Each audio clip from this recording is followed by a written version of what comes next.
Алексей Николаевич родился 1 января 1925 года в селе Зубово Уфимского района Башкортостана в семье крестьянина-бедняка. Учился в Зубовской начальной школе, затем в Чесноковской неполной средней школе, которую закончил уже во время войны в 1942 году. Еще год проработал в колхозе имени второй пятилетки, а 23 февраля 1943 года, сразу после того, как ему исполнилось 18 лет, Алексей Иванович был призван в армию.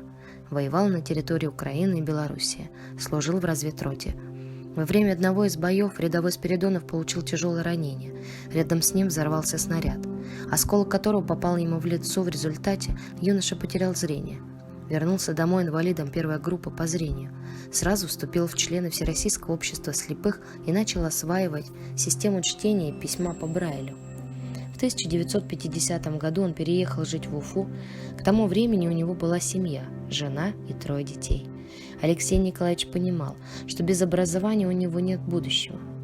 В 1954 году он поступает в вечернюю школу молодежи, а после получения аттестата о 10-летнем образовании поступает на учебу в Уфимский библиотечный техникум на заочное отделение. И это не случайно. Любовь к книге, к чтению у бывшего деревенского парнишки была необыкновенной. В 1959 году, получив диплом с отличием библиотекаря 3-й категории, он начал работу в читальном зале Республиканской библиотеки для слепых, которая находилась по адресу улица Пушкина, дом 80. А уже через год, в 1960 году, стал директором этой библиотеки. Спиридонов постоянно интересовался новинками литературы, был в курсе литературной жизни и эту любовь передавал читателям. Никого не удивляло, что директор Республиканской библиотеки сам проводит встречи и организует дискуссии по творчеству писателей. Масштабы деятельности специальной библиотеки возрастали, стал ощущаться недостаток помещений.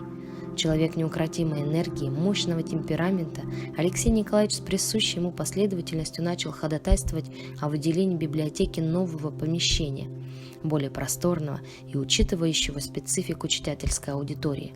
Он добился разрешения на строительство помещения на 1-м этаже жилого дома по улице Кирова, 47, при долевом участии города и общества слепых.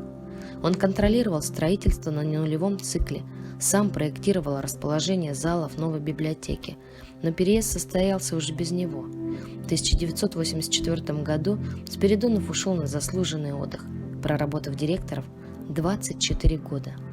Алексей Николаевич умер в 1998 году. Военные награды, которыми он был удостоен, это орден Отечественной войны 1-й степени и медаль за победу над Германией.